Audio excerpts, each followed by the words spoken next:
Go live. Let's do this. All right. We are down to 4 minutes. Cool. Okay. All right, everybody. Before I go into the 4 minutes of this timer's off a little bit. But before I go into 4 minutes, let me know if the audio is okay. I want to make sure that my audio is not too crazy loud. It was really loud earlier. Listening over here. Is it too quiet? Is it too quiet? How's it going? Hey, Dave. Got your email, by the way. I haven't responded to it yet because I respond to sad things slowly. Things are, yeah, boom, boom, boom. So, Eric, I hope you saw my text. Yeah, we're going to probably end up having to move that lighthouse one, but I'm going to talk to everyone and make sure I work that out. Aaron, can you post a link to get on your email list? Yeah, my email list. You haven't gotten in it. Check the guild, no worky. I don't understand why it wouldn't be working. It was changed from being paid to free, not offline. So that is ridiculous. I'll fix it. No sound. You don't even hear the sound because I have sound. It sounds good for Angelo. Angelo Garcia Jr. says it works great. Ryan's here. Hey, Luna. And audio is perfecto, according to Bob Borkowski, which I have an email for you, too. I mean, as you guys know, I suck at emails. And I don't think I'm getting better in life with it. I just need to get someone else that I can hire to help me with emails because I suck at them. But the good news is that I'm always there for the workshops and I'm always there to take care of you during the workshops, but I suck at emails. I just really do. But the audio confirmations are good. Dave says good. OS, it's AA Ron. Hey, how's it going, man? You got some great stuff. I heard that you actually placed in some contest recently, so well done. Yeah. All right. Got some lime in me. Now I'm ready to go. Mute was on. It was on your end. Okay, cool. VS, a link for you. I'll hook you up while you guys watch these clips. We'll get started. We're 4 minutes away. 2 minutes away from getting started. Let's go with it now. You decided what lens to use. You decided how much shutter you could handle. But now, guess what? ISO gets decided for you. It's by your histogram. So you just need to add a little ISO until you get the proper histogram. This is what your histogram should look like. What you are going to want to make sure is that you have a separation between the black and the midtones of the sky. You don't want them crunched together. So if you have this peak because it's so black in your foreground like I typically do, and you see it there next to the rest of the hump, you're going to want to make sure that they get some separation. So you see the peak, you pull up your ISO until there's separation here, but then how far else do you go? Do you bring that histogram all the way to here? Do you bring the histogram to here? Where do you go? This histogram is going to go and spike and then come back down towards the midpoint. This is the midpoint right there. That midpoint of the histogram is a perfect spot for you to bring that histogram to. Here's a shot, 8 seconds, 1600 ISO. Is it exposed well? No. Is this one good? It's still crunched to the left, but I'm starting to see separation between the black and the part of the sky. That's good. And that's at 3200 ISO. Here at 5000 ISO, is it enough? No, the separation is there, but the hump is definitely not hitting me right down in that center. 6400 ISO, the hump is getting very close to the center, but it's not there yet. ISO 8000, and then I see it touching the middle. Ooh, yes, that's when I say, man, that histogram is great. 8000 ISO is the perfect one for my lens at 8 seconds, ISO 8000. What will it be for your lens? What will it be for your shutter choice? Watch that histogram and get that shot well exposed. If you're back for day 3, thank you so much for watching. And if you click subscribe and like, I love you. Thank you so much for doing that. Keep coming back for more. It's Milky Way Wednesday. Hey, everybody, welcome in. We're back on Wednesday, and we're back live. The ceiling isn't falling down on me, and it's not covering my computer with muddy drywall sogginess. Now, I know California, like Chris got on here and said, hey, welcome in from soggy Los Angeles. Oh, man, yes, that area is completely soaked. And you can imagine that we would be in much worse shape here if we had that kind of rain here. Oh my gads. But yep, the ceiling came down right there and dropped, and I woke up and came in the morning and saw that it had spread drywall mud across all these monitors. And Mac computer the year before was actually drizzled on, and this hard drive was broken from the water. I had to pop it open, get the hard drive out, and thankfully it was just the interface that was broken. Oh yeah, I gotta remember about that light. Now it's so dark in here. It's my plant light. I grow carnivorous plants, and so I have another light. Let me go ahead and bring this up to 3200.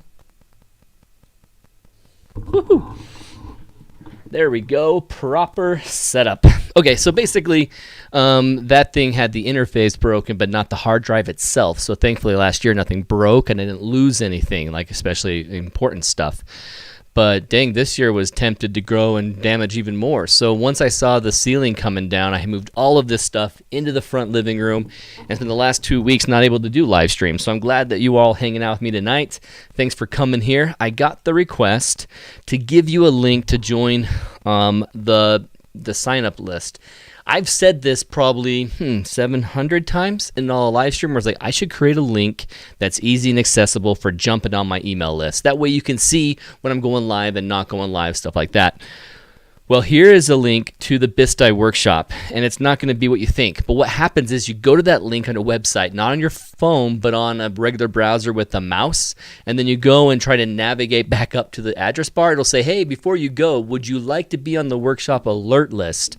Click on that, or actually just when you see that pop up, fill it out with your name and your email that you want to be on the list for Tim Farmer, and that will get you on my list, and you'll get all my emails. Okay, sweet. Yeah, sure, carnivorous plants, it's legal now, you know.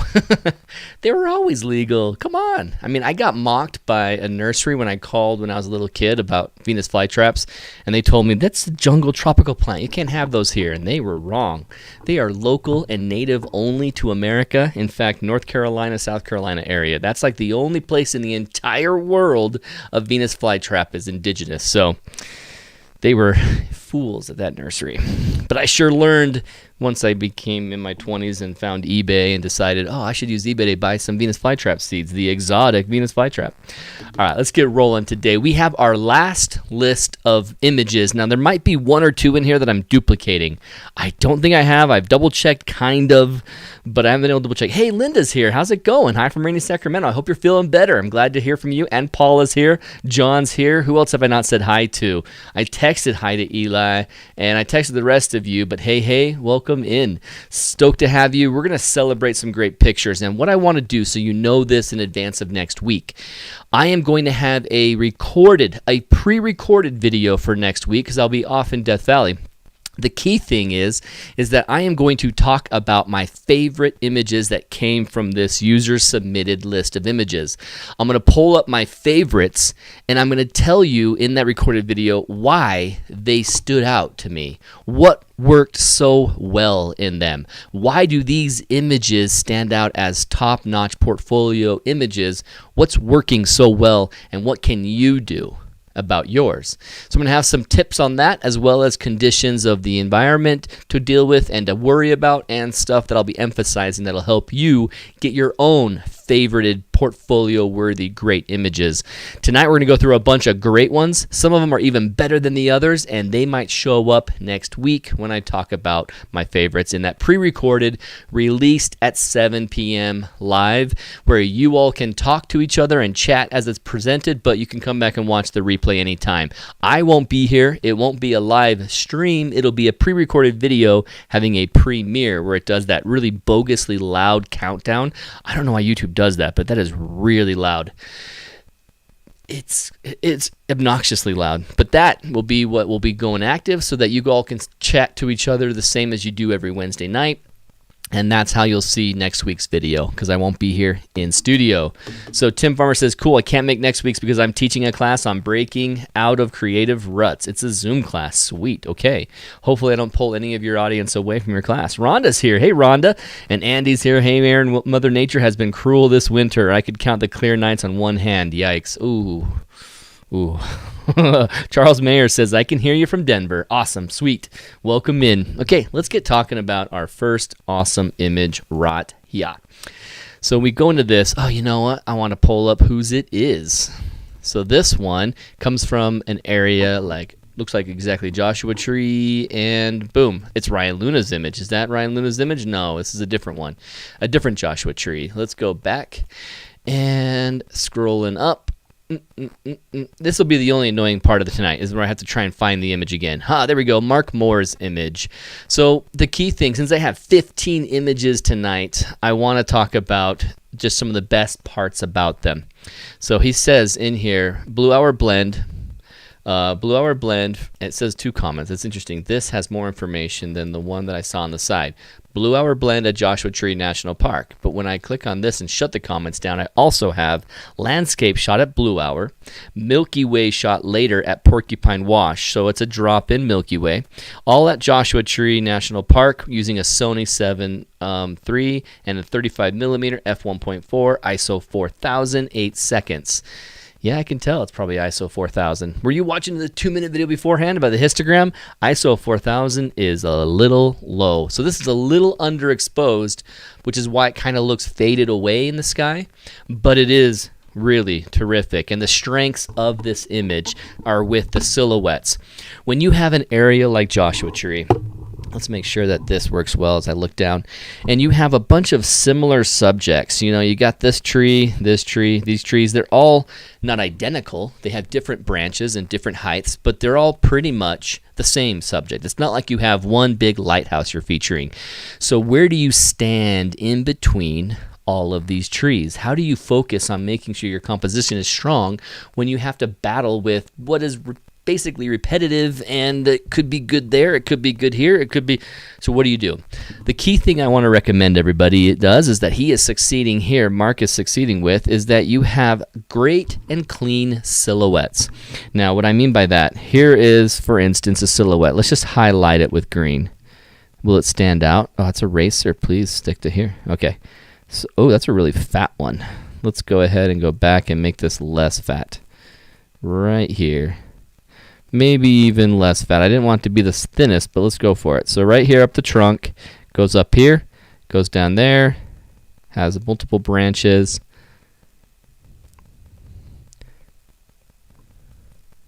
So that is roughly a skeleton of the silhouette of this tree. Now this tree, most likely this is part of the tree. It's hard to tell whether that is a distant one, but it looks pretty clear to me that that's closer.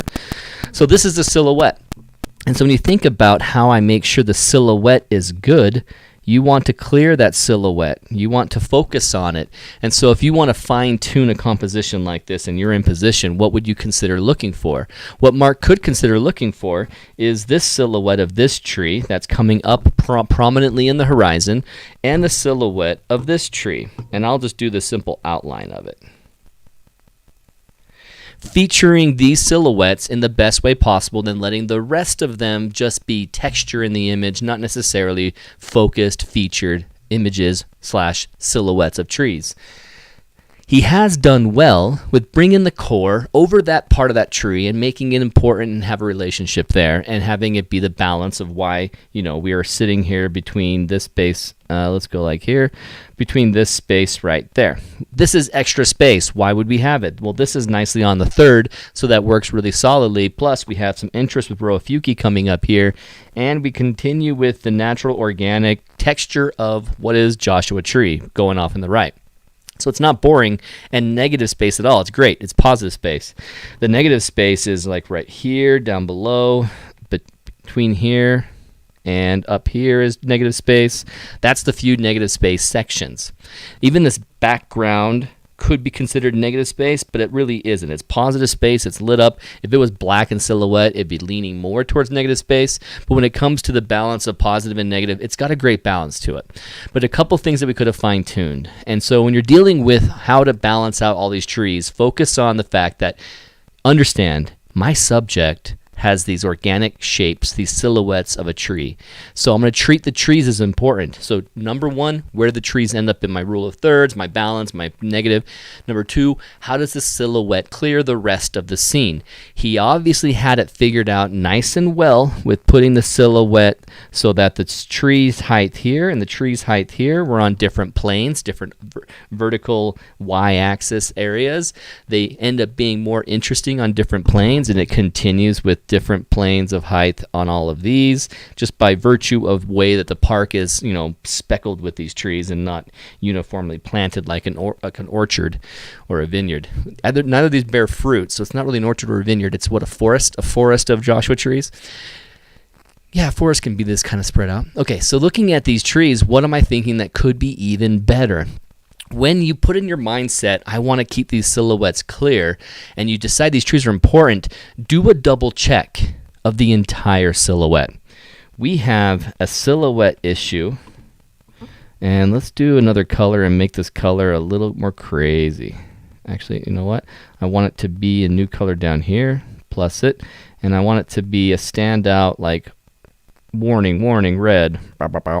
Okay, cool.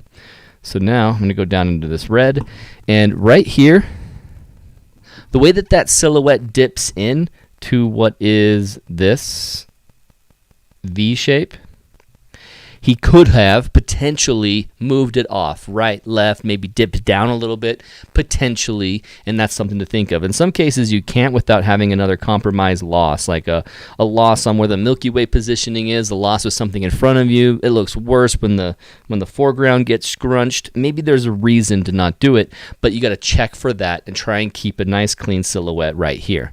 The other thing is that this silhouette over here has this tree. Now with parallaxing, by moving right or left, he could possibly separate this tree on this side off to the left, and he gets that clean silhouette on this main tree. It would have been just perfect, absolutely perfect.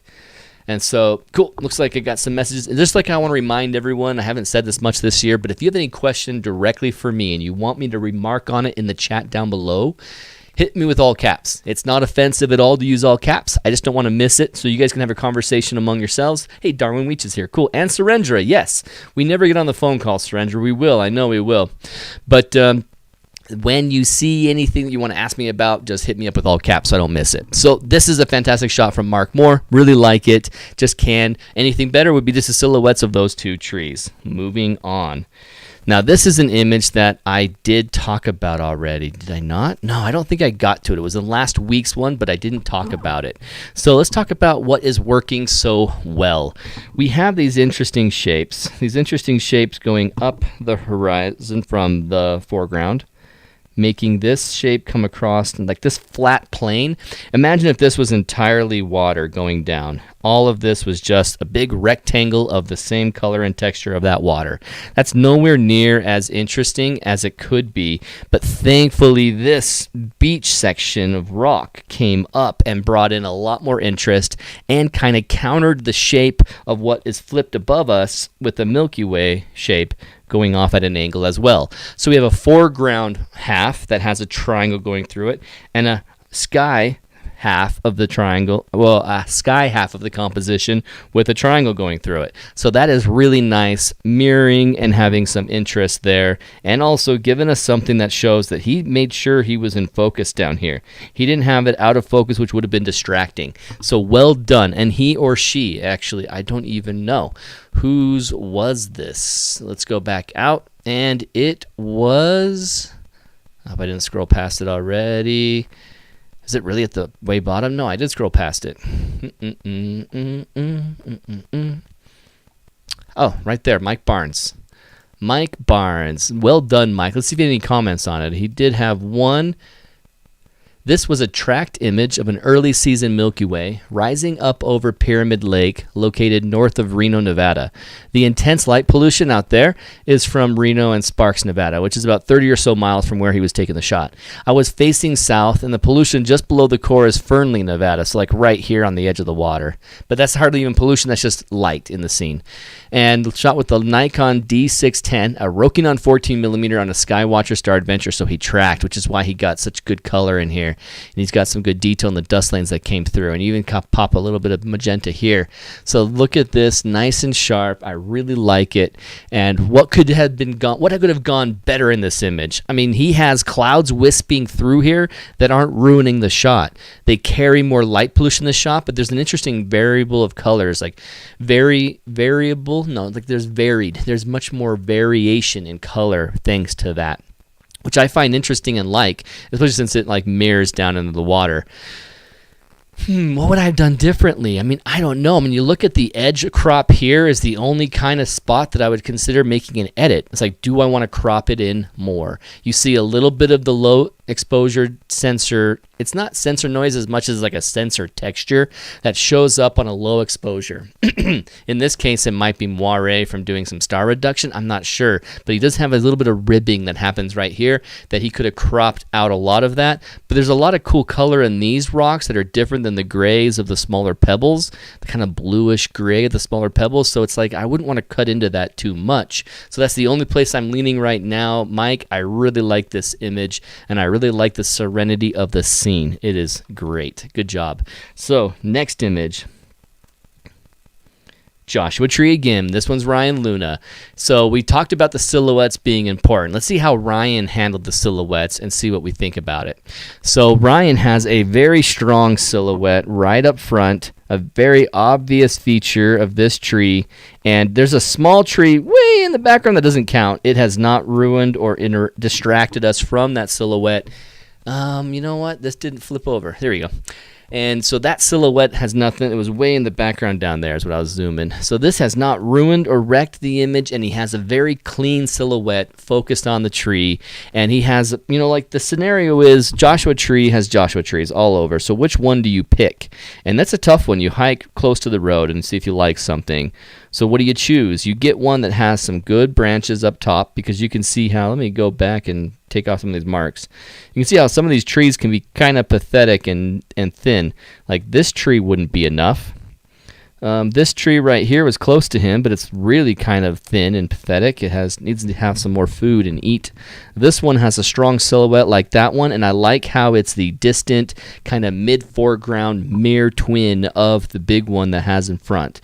So we've got some context with some light, low-level lighting happening on this tree that then gives us context for what these will look like if they were also lit up. We have the green of the spiny needles of the leaves, plus the Joshua Tree like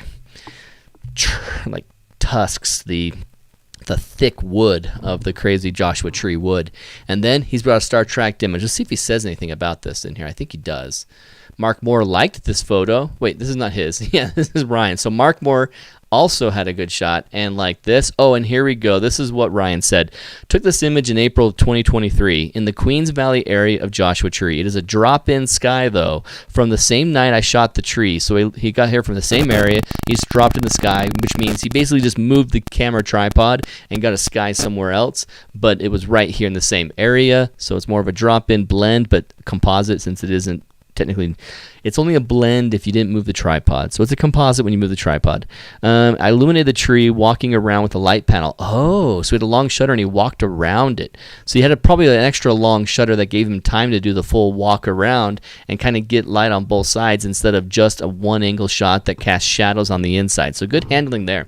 I like that. What would I change about it? If I had to pick something to be nitty-picky, is just like, well, you've got some extra space down below here. Let me go into this. You've got some extra space between the trunk and the bottom border, so it's like easily you could crop off something if you wanted, because the context of where this has been grounded, anchored into the foreground, it's all clear up until, here. It's really easy to work with that, as well as you got the row of Fuki right on the very edge of the frame. So maybe moving everything just up that little bit so you have more headroom above the Milky Way and the row of Fuki with, less repetitive, dirt, non-important, not high priority dirt right here. But there is really nothing wrong with the image. That's just being nitty-picky and saying something that could have made it even stronger. Sweet. Let's go to the next one. Keep my timing going well. 7:20, not the worst. All right, whose is this? Christopher Woodruff. Let's go in and find this one and see if he has any comments about it. I'm really liking it. So this image right here is a good example of blending a nice foreground that you work hard on and then bring it in the sky from a star tracker next. And it emphasizes the challenge. The one challenge of that blend, I'm going to be nitty-picky and pixel peeping on you, Christopher Woodruff. What was the middle name? CD. What was it? We have Chris Whiting and Chris Woodruff, and they both have CW, so we have a middle name like CJ Dub and CS Dub. I can't remember anymore. It was 3 weeks ago. But looking at this image, it is really strong. One thing that's really neat about it that we don't often get in our wide-angle photography is this more intimate view of the core. I mean, look at how much space the core has taken up in the sky. It kind of starts here and ends here. For the most part, we don't get this. Oh, that's why I'm not seeing it, because it's a different screen. You don't usually get that much space of the Milky Way core. It ends up just being something right here, and it's negative space there, and the negative space begins here. And that just takes up kind of a third and less than a third. But in this image, it's taking up almost half of the image with a nice intimate view of these stars. And I bet if I had a nice, really high resolution image and I could just zoom in and appreciate this, in fact, you get a little bit more clarity here. You can see the stars nice and clean and crisp here. It's really neat to see. He has some slight noise star reduction, so they're not so vibrant and popping like my image would be, where it's just white lights everywhere. But you got the color of the core, the amber color of the core versus the bright lagoon nebula here versus another nebula in the distance. And then you've got also just the dust lanes contrasting with the bright vibrancy of the core, and then, you know, just darkness, the atmosphere of the night. This is the color of our atmosphere plus the night sky. It's like this color is kind of added in from our atmosphere on Earth versus what's happening out there. And then the color of the yellow amber is coming through more strong as the stars overlap and make a strong presence in there. I am loving that kind of shot. It's something I have not done a lot of. The way that you can intimately get into the stars, and it just has this texture, this grain, and the detail is mesmerizing. Then comes the reflection. Now, I don't know what Chris did in this one, but I am fairly certain, looking at it, that I can tell that it is the real reflection that he captured when he captured the sky. His foreground has a different setting, obviously, as you can see in the horizon back here.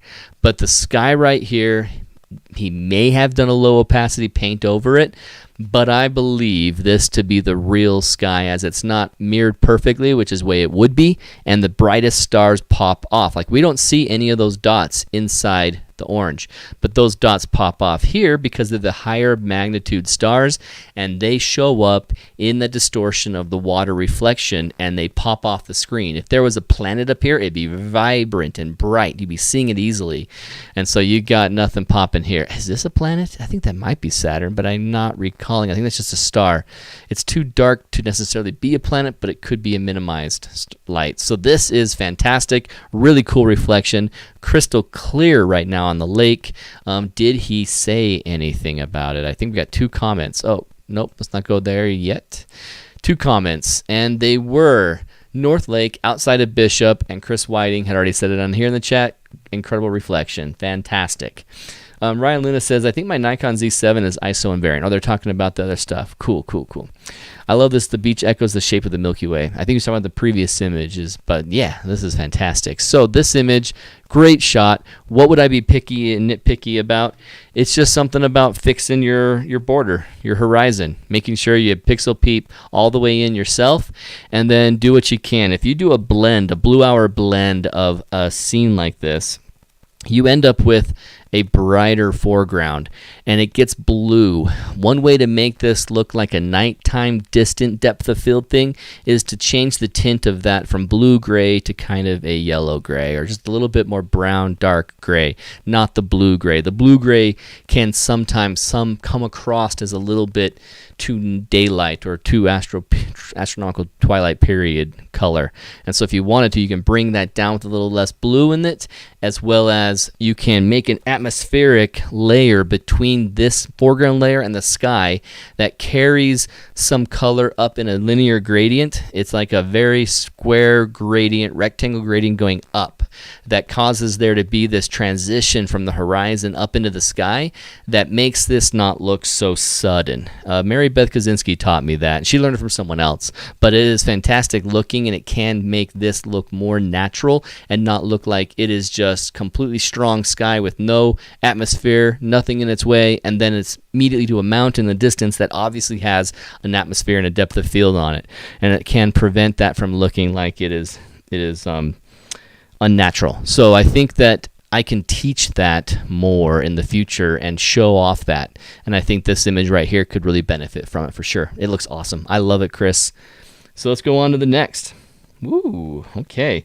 The simplicity. Oh, I'm not even zoomed out enough to celebrate. This is Cheryl's. I wonder if Cheryl's on here right now and if she's awake still, because she's on the East Coast. We got to celebrate this early. If you're watching this replay, you're only half an hour in. Not the worst. Let's go to Cheryl Wilcox's image. This is a really good, clean image, and I love showing off that. Okay, cool. So Cheryl says, after a very wet winter in 2023, this trip to Lake Hemet, a Bortle Class 4 in our local mountains near Idlewild, California. Oh, our local mountains. Oh, she maybe had moved, Cheryl Wilcox. Am I thinking a different Cheryl? I don't think I am, but maybe I am. Maybe there's another Cheryl, and I'm thinking of the wrong one. Sorry, Cheryl Wilcox. And sorry to the other Cheryl, because I'm forgetting your last name. I'm thinking it's Wilcox for a moment. My brain is going on that for a while. I'm distracted. But Idlewild, California is close to you, Cheryl Wilcox, and this is a very clean image, and I really love it. She's a good example of what it looks like in a still reflection of the water that isn't still, that isn't completely frozen like the other water source that Chris had. Still found the rocks that line the lake mostly submerged. I did find this beautiful red weed. Look at that. Beautiful red weed in a partially submerged small rock along the shoreline. That's this one, the partially submerged one. And after a bit of a hike with the Milky Way in a nice position over the water, I spent time to get a sharp focus. This is what I love about this too, is that this is entirely based on, Tim Farmer says, please teach that atmosphere blend. You got it. I will pass that along. You know, it's weird that the chat isn't saying it over here. Oh, there it is. Haven't seen CCW tonight. Oh, yeah, CCW. And you're CJW? Is that what I'm remembering correctly, Chris Whiting? So she continues and says, I spent time to get a sharp focus on the shoreline, and then focused again for the hill on the other side of the water, blending them together with the stacked 2-row vertical panel of the sky. So she has a stacked 2-row. So she stacked the image at the top. It's 2 rows to get the full sky in, and she blended that in with the foreground, where she didn't move her tripod at all, so it's technically a blend, not a composite. I think I'll go back and re-edit to do a star reduction. That's understandable if you feel that way. I personally like all the stars. It doesn't distract me, but a way to dodge and burn the Milky Way out is through star reduction. That's one way to try and gather eyes towards the Milky Way only, and people really love the star reduction look too. So I am someone who doesn't need it, so I don't think there's anything missing here that you absolutely require to do it. But if you do go back and do it, it'll make an even greater image great, or a great image even greater. She says, and bring out the magenta nebulas that I managed to lose when processing this the first time. Yeah, absolutely. Yeah, just some of those nebulas just pop off, and when you stack, you can kind of get color back, but you need to do a lot of stacks to do that, and maybe an LRGB method to try and bring that in. And it's a method of editing in Photoshop that I never do. Ian Norman teaches it, LRGB method. Go to his site, his website. Oh my gosh, Ian Norman's website is. Oh, I haven't thought of his name of his website in a long time. Sorry, Ian Norman. I think of only your name and not the name of your site. Starts with an S, doesn't it? Yeah, CJW is you, Chris Whiting. Cool. Someone help me out with Ian Norman's website. It starts with an S, and I can't think of it right now momentarily while I'm on the camera. But she also says, when processing this the first time, in parentheses, I shot with an Astromodded Nikon. Oh, it's even Astromodded. Okay, so you could even get way more back if you have Astromodification. Sweet. Don't have to do LRGB method anymore. Lonely Spec. That was the S on the last part of it. Lonely Spec. Thanks, Eric and Chris. LonelySpec.com is where you want to go. LonelySpec.com. Let me just show you guys it so it's really clear. So those of you watching later and don't see this chat, LonelySpec.com is Ian Norman's website. Really great photography. Love Ian. Michigan, and he teaches on his YouTube channel the LRGB method, where he takes 40 images, stacks them, and does a bunch of different channels and edits that makes the reds pop out more here, the contrast pop out here, and then some other level with the G and the B of the greens and the blues pop off here in a way that now he's got all of them stacked together, and you get some color from Orion that he does without even a star tracked shot and without having to use an astro-modified camera. But in this case, Cheryl has an astro-modified camera, a Nikon Z6 II with a 20mm Nikkor f1.8 lens. So she doesn't need it. She can actually pull a lot back here that she lost in the post-process, she said. Now this is great that she has the focus stack of the foreground, getting everything in nice sharp focus. Then she got the distant hills in focus, so nothing there is lost. I have been in an area where I have a cracked egg and bisque where I focused down here, but since I was working on a workshop, I didn't take time to edit more or take more pictures, but I needed to take that one in the horizon hills. It's easy to forget the horizon hills. If they're close enough, the star focus is not going to be enough for it. And if you're tracking, then it's like, well, I can't use any of the foreground hills. I have to make a focus and effort on getting the foreground in the background in my shot that's not moving in a star tracked capture. So she had a non-star tracked capture that could have included this just at infinity, but she made extra effort to make sure she included it. It was probably close enough to have some out of focus areas. And then right here, because if you focus on this, your depth of field drops off behind and then everything's out of focus. And what I ended up doing was having a nighttime sky that was a short exposure for my sky, and my background hills were in focus but black. My longer exposure of the closer foreground, I never took one longer exposure with the focus set on the hills in my image. And so in my image, I had more visible hills because they're longer exposure, but out of focus visible hills. So that was a big bummer. Bill Vincent says, I have the Canon 60DA and the Canon ERS RA. Both are coming astro modified. I love them both. Fujifilm X trans cameras come more sensitive to the red hydrogen light as they are. Interesting. Great. So those of you who are thinking about going into that, check out the chat down below from Bill Vincent. He has some advice on some astro modified options. So really love this shot. Carol, I haven't even drawn on it because it's just such a clean image. And so you have a great foreground that has organic shape carrying us down the frame with higher on one side and lower on the other. You have a nice vibrant subject that's interesting, catching our eye right there in the dead center. You have a great silhouette of a shadow there. I love that.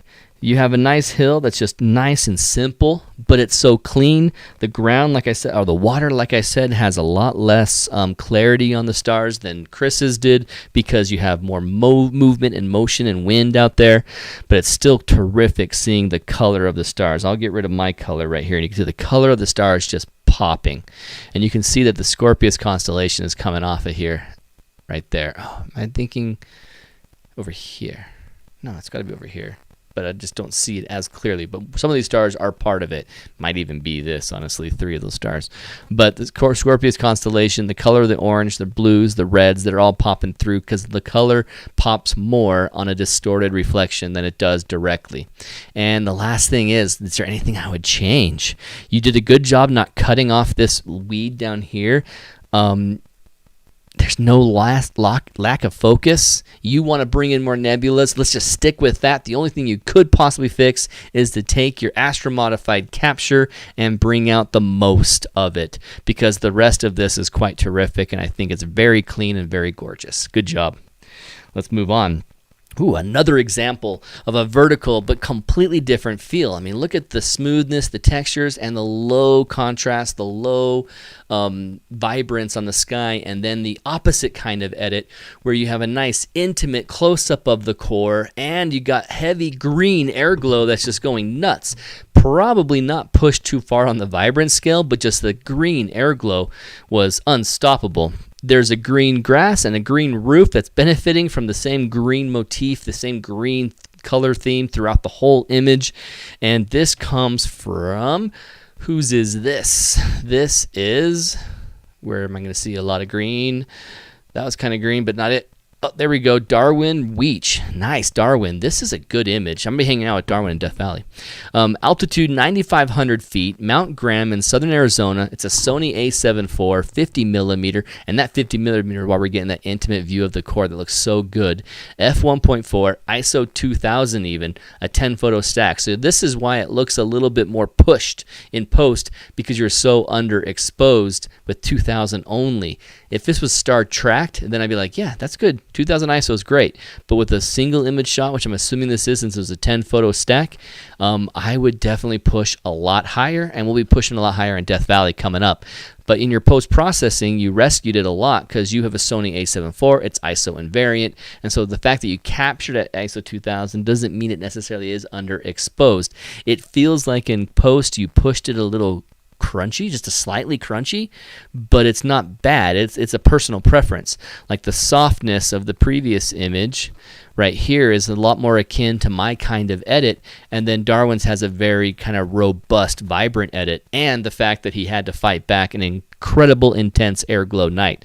And this is kind of all you can do sometimes on those crazy, vibrant nights. So the thing I would emphasize, the fact that he does have an ISO invariant camera, the 2000 might not have come into play whatsoever. But it does look like something in post can be done. I really like this image when you get these scenes. Like, this is a cool house. I hope it's his, like a cabin his family goes to in the forest, and they get to celebrate this land. And let me just emphasize this once again.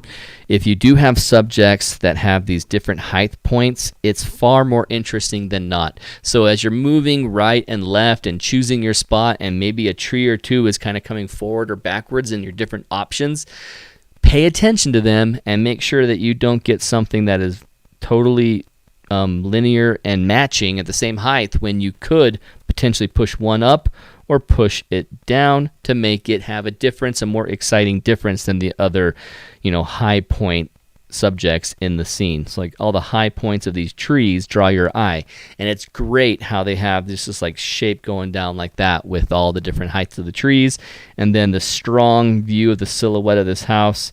Really like that. Really think it's coming around strong, being center weighted like that. And then the Milky Way core. The only thing I bet you wish is that you had gotten the image done earlier where the Milky Way was a little bit more down and you had all of this space taken up by Milky Way. That would be really, really ideal. I'm sure that's what you were hoping to as well.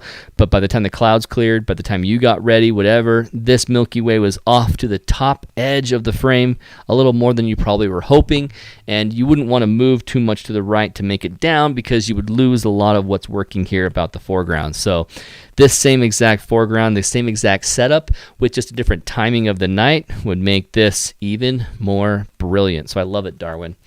And so let me move on. Let's continue. How am I doing? 12:30? No, it's 7:38. 12:30. 7:30. Now, here's another strong vertical, and one that has to celebrate light pollution and clouds, and yet pulls it off. And an interesting element of this is that it has a color theme carried throughout the image. A little bit more magenta and pinks coming through the red rock, coming through the sky. And I think it goes well for it. You can see that pink really showing up down in this rock down below that is matching the pink that is in the light bloom of the light pollution looking out over Tropic and Cannonville or something. I can never remember that one for some reason. So this image comes from, who is this? Whose is this? And it is Bob Burkowski. Yes, that is a fantastic image, Bob. That looks really fantastic. So looking at this image, Bob has said, no more comments on it, but it's Bryce Canyon, and it's a natural bridge on Bryce Canyon as you go down to the end of the oft not visited for Milky Way natural bridge. Now, what's interesting is that it's good to see that this can be done, unless Bob cheated it a little bit. I think this is cool that this Milky Way is vertical right here off of this. I wasn't aware of that, and I hadn't even checked for it because I never go out there, but it's highly likely that you go and you look at the natural bridge and it's totally facing south. And if it is, you get that nice and vertical one. Welcome in, Anna. Hey, ya. Don't ever need to apologize for being late. So this right here has a strong color theme, a strong center-weighted balance. The light pollution even is in the middle of that, casting like a painterly light going up into the sky. And the low light, the clouds that are there, they've also got stars over them. So makes me really think maybe this was a blend. As you've got these stars coming over the clouds, it makes me think that there were some skies added to an existing sky. Maybe a blue hour blend, and just the extra attention of erasing the stars what the clouds are hasn't been done. That step hasn't been taken care of yet. But you can see that he's done some noise reduction, as you got some of the typical artifacts of a noise reduction run. And so you got to watch for those things when you're doing noise reduction, what it does to your stars. He's got some crazy different angular chromatic or coma aberration on the stars that are happening here, and then a whole new frame in the stitch that has like a little bit too obvious seam where the stars also don't suffer from the same angular shape.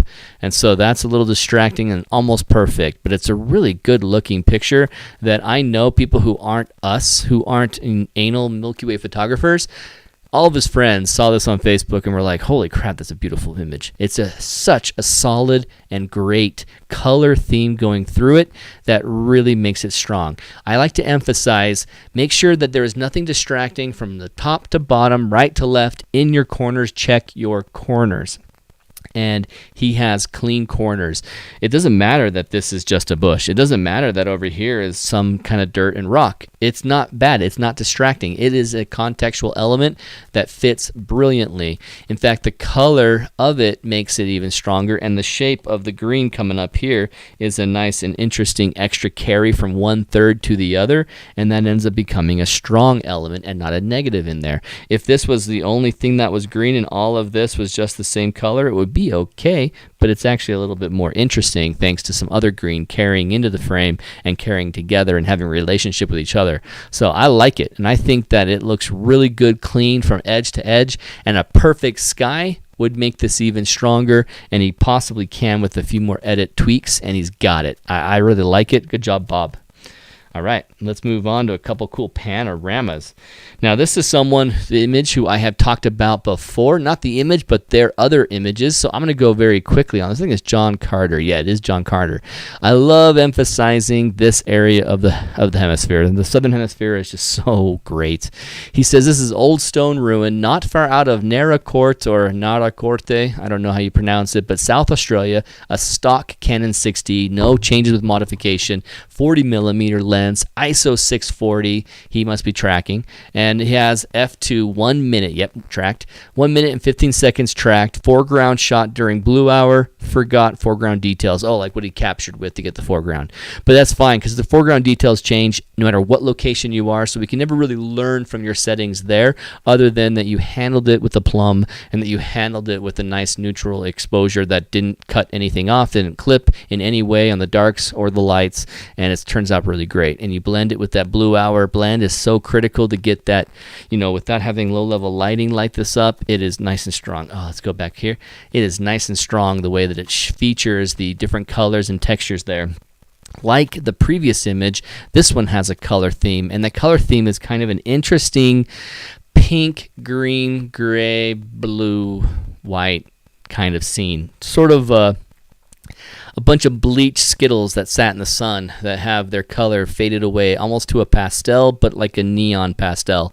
And it's an interesting theme of color with the magentas of all of the sky popping up. I mean, this is the Orion constellation and Barnard's Loop, and this is where Horsehead Nebula, Witch's Head, Orion Nebula, all of that is right there. It's just upside down to us, and so it's hard to recognize it as Orion. And then you've got the large and small Magellanic. Actually, no, just the small. No, it's gotta be the large. Where is the small? The small off the frame, or is it just not? Is it just this? And I'm not seeing it as the small. That's gotta be the large, doesn't it? I haven't seen it enough to know it without seeing the other one, honestly. So the Magellanic Cloud is up there. It's a really cool pano. It's one of those really neat, interesting late of the season panos where eventually the sky settles and it goes down, and boom, there it is, and the chorus starts to set. If I'm not mistaken, that is a late season Milky Way pano over there. It's cool. Love it. John Carter, you've had a lot of great images. So neat. Let's feature Orion a little further. This comes to us from Tim Bradley. So Tim Bradley, church. And any other information? There's one comment. And it is, from Keith, saying, hey, great management of the white side of the histogram. Look at all of the white that you could have clipped. The starburst and focus stack adds a touch. Ooh, yeah. Or he says, adds something touche. It is fantastic. I really love it. And it is cool to have that starburst, whether that was natural because the clouds caused it or had little star spikes edit in there. It's really good. When you don't have a double fog, Tiffin double fog filter, where you can go and see the stars pop off the sky, it can be really great when clouds are in your way to help make these stars pop. You got Betelgeuse and this one I always forget. The Z. Bellatrix, Betelgeuse, and Rigel down here. Those are the 3 stars that I remember the most. And this is Orion constellation looking nice and strong and prominent thanks to the fact that the foggy, misty clouds caused them to bloat and caused them to pop off, and the high magnitude stars pop off the most. And so this is looking good. Who was it again? It was Tim. It was Tim's image. Keith was not wrong, Tim, that you did a great job keeping the whites. You have the white of the snow, the white of the shed, the white of the church, the white of the yellow white lights, the white of the stars, the white of the planet. It's looking really cool in the way you balanced all that out, and you lit from this side to bring in scene from your shot. And if you ever come to a situation like this, you might not be thinking about it. So when you arrive to a composition that has snow, whatever you do, don't walk on any snow. More water damage, but it's from my own water bottle. I can clean that up. I waved my arm out and I hit it. The white, what was I saying? Snow. Don't walk on it. These are not his footprints. Not here. Those are like an animal, maybe a rabbit. And this right here is not his, not recent. But if he had wandered into the church and then wandered back to his tripod, he could have put these weird, ugly, clumsy footprints right in the snow, and that would have been a very bad deal. So well done, Tim, thinking ahead and not doing any of that, if you even had any temptation whatsoever to do so. With the way that these grasses are and the way that color looks like that, it's got to be coastline. It's got to be coastline and a beach right here, because this looks like a typical grassy beach, sandy, and it also has snow. So I wonder where this guy is. It's really cool. So what's working really well? The blooming of the lights, the blooming of the stars, the blooming of the planet, the star spikes, the handling of the white with the dark. It's a really interesting color motif of kind of a monochromatic and yet blue, gray, white, orange color scheme. Then on top of it, what would I do any different? What would I have done differently? There's one thing about low-level lighting that can really make your feature subject look great. And the terrain right here. I mean, it would have been kind of weird to have a lot of light right there, but then it fades off right at this spot. But it could also be a huge benefit if you didn't want to get too much attention on the wood on this side. So depending on his own personal preference, if he wanted to feature that wood, there was his chance to do it, and he did it well with the light. But if he didn't want to feature that wood or light up these brush right here, which maybe just lit up from the church no matter what he did, same with the wood. Maybe it's just the church, can't do anything. You can control that and work around it. My guess is that he has some other light that's lighting this up. Plus the church is lighting up the scene and putting light on those reeds and those grasses. I think it's a combination of both. This looks like it's a shadow side, and it's lit. It's shadowy, just like you'd expect, and the other side is lit. So it's very possible this is entirely just the church, and there's nothing he could have done about it. I believe that is the case, but the color of light seems like a different color of light, so I'm confused by it in that sense. And Tim Farmer says, okay, nothing for us. Okay, cool. Nothing for me personally. So awesome. Great shot, Tim. What I would do differently? Oh, yeah, I already mentioned it's good. Good. Okay, let's feature some more Orion. And this is really featuring Orion. Like, this is Arjun, and Arjun Dani is bringing an awesome shot. Now, I can't remember if I pronounced Johnny or Dani. I can't remember, man. Sorry, Arjun. But I can't wait to watch that, John Carter. Where are you? Arjun. How am I doing on time? Almost out of time. I went past it. How did I go past it? Arjun.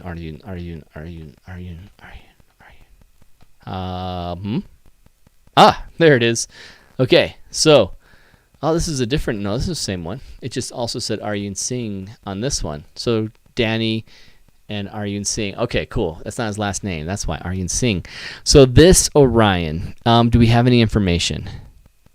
It says an HA RGB blend, Bortle 5. Oh, okay.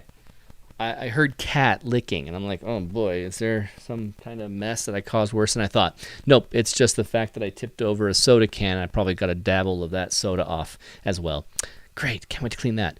So it says HA RGB blend, Bortle 5 with 80% moon. Ah, yes, that's how you lit this terrain up. That's cool. He does have to fight through the moon light pollution to pull out what he can of the nebulas, but he doesn't have any of the star colors because he's having to fight so hard. But the nebulas are really interesting coming off of a white sky plus white snow. I like it a lot. Washed out stars due to the light pollution with the HA data, LOL. It's like, yeah, exactly, it did. It did, but in a good way. I mean, it's really much more sharp right here, and I've zoomed in a little bit here, but you can tell with the pink-white is just a great color scheme. The really neat lining up of the Christmas tree kind of growth. All of these are in lines growing, and it looks so neat. And in this case, with the perspective lines going back like this and it being a uniform bunch of trees, it's okay that you emphasize the height. Like in this case, you're going for center-weighted balance, and you want the balance to be in those trees as well, kind of like a nice T shape. And so here's like an exception to the previous rule about moving right or left to make it more interesting. If he was only featuring 2 or 3 trees, making one taller than the other, being at a different angle, would be cool, would be neat. But he wanted to have the straight tree right here underneath. Let me get rid of some of my lines. He wanted to have this tree silhouette prominently right under Orion, and then the rest just kind of pull away from that moment, that scene. And it kind of has the rest of the scene up top kind of pulling away from that too. As we transition a gradient from here where it's more clear to where it's more moonlight pollution to here to the Rosette Nebula, all of that is really quite neat, and I love this shot. It's interesting. What would I do differently? You can crop more of the terrain. You don't need any more concept there. I think that you don't suffer from anything except maybe trees were even bigger in the frame since you don't have anything up here, and then featured Orion that way. It could even be stronger if the trees were larger in the composition, balanced out the frame a little differently. That's something I would think about. All right, cool. So how many more do we have? 1, 2, 3, 4, 5. Oh no. You're kidding me. I mean, these aren't the worst to keep talking about, but I feel bad. I just can't finish all of these in the short amount of time I have. So looking at this is a great shot from Cannon Beach, and I love this rock, Horseshoe. This is Haystack Rock on Cannon Beach, coming from Aaron Garland, and this was taken mid-September 2023. It is my first and only attempt at Haystack Rock. Well, when you nail it the first time, why even bother doing it again? I mean, that is okay. We'll talk about it. I lucked out with clear skies. Yes and no. I have been known to find clear skies in Oregon. The last 4 times I've had 2 skunk outs, maybe 3, but I mean, I've been known, JHM can vouch, where we've seen clear skies. And so, yeah, it's crazy that it happens often over there and makes Oregon coast just a terrific Milky Way place and landscape photography place. And in September is a good time of the year to go. So he's a 14 millimeter. It's a single exposure, nice and simple, 20 seconds, f2.8, ISO 6400. This is a classic, perfect, great exposure for a first very, like the first 2 years of Milky Way before you start doing stacking, before you start doing any tracking. This is the exact settings with maybe a few less seconds on it that you'd want to go to capture this scene. I love it that it's simple, both sky and foreground. The light pollution of Cannon Beach does this work for you, and it's not so bad being kind of a reddish orange because it blends in with sort of that light pollution on the marine layer. That causes a little bit of reddish glow to go below. Like you see the gradient of color happening in the line of the Milky Way band. Like blue, white, blue, green, blue, red, pink, blue, orange, orange, pink, orange to gray. That is all in there. And I have images from the same spot getting the exact same output, the exact same stuff. So let's look at a little bit of drawing. When you have a subject like this, that's tough. Do you center weight this and bring it over to the center? Or do you center weight this and bring this to the center, and then this rock hangs out over here? I mean, what do you do? It's a tough choice, and I really like what he's decided here to give kind of an equidistant space on each side, and then kind of took this whole shape as the center shape. It isn't perfectly centered because the center is kind of like right here, and so it puts a little on the left, a little on the right, and he celebrates it, and I love it. And so we go back here and look at what else is awesome. This is something he can't control. He can if he goes deeper in the water or closer into it. But what would have been even more brilliant, the only thing I would even change if I could, is I would stand a little further in this way so that the wet sand reaches to the bottom of my frame. So I have a reflection that's totally clear of the rock up here and the rock down there. I would want that reflection in the water down below me. And now you can see how the reflection gets cut off by the coming in wave or receding wave. So the timing's critical, and he had 20 seconds.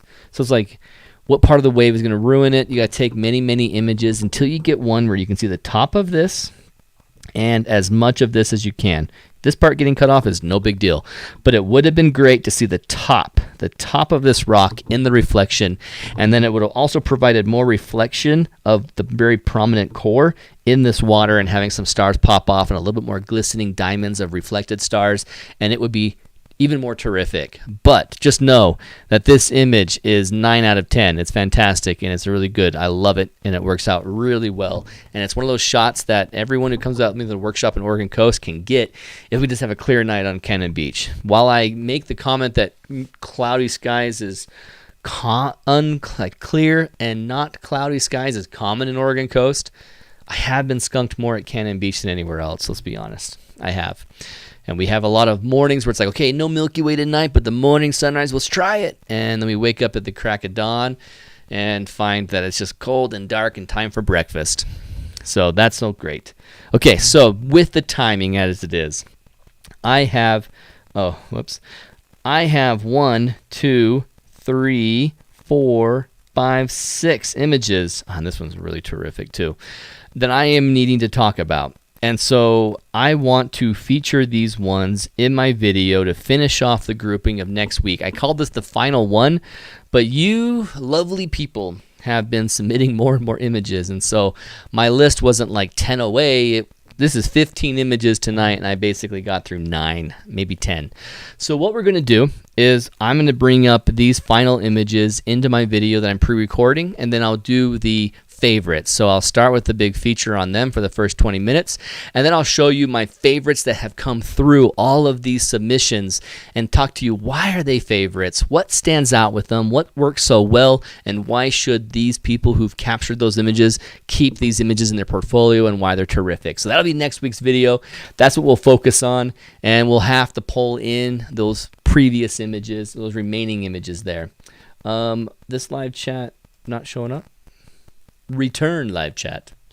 Perhaps it's just not there. I have it. I thought, oh well, this live viewer chat's not popping up right now. But hey, everyone, thank you for hanging out with me tonight. My name is Aaron King with Photog Adventures, and Milky Way Wednesday, when it's not pouring through the ceiling, I am here live, and if I'm not at a workshop, I'm here live. So I'll be back here next Wednesday. Okay, take that back. Next Wednesday will not be here live, but the following Wednesday I will, and can talk about the successes of Death Valley on top of more teaching about how to do some of these processes correctly. And I think I'm going to focus on composition for a few more weeks, because now we've talked about things that I said, this is great, this is great, this is great. Well, I want to give you a little bit more tips on top of my 5 tips that are going to help you get good compositions and help you really score with your photography if you can. But also, I have some ideas to tell you about that are going to take that responsibility of a great composition off your shoulder, because sometimes the condition of the night speaks more than what you could possibly do with your camera. So it's not your fault entirely. And Eric Reese says, great images, great seeing all the images, guys. Thank you. Hello. Thank you, Mark. And thank you. Awesome night of great shots, everyone. Tim Farmer says. Tim says, I added a fun shot of my car that has a nice light painting, but let me know how you like it. Okay, cool. I won't put it in the video, but I'll let you know how I like it over on the guild tomorrow when I get it up and running again. see what's going on with it. Thanks, Tim. There's another reason for me to move out there. Yeah, he's moving out to Oregon, it looks like. So thanks so much. Have a great night. I'll see you guys in 2 weeks, but come back here next week, Wednesday at 7 p.m. Mountain Time, and you can watch that pre-recorded video right there with a group of people watching with you, or you just watch it at your leisure whenever you're ready. It'll be on my channel at always available. So have a good one. I'll talk to you all later.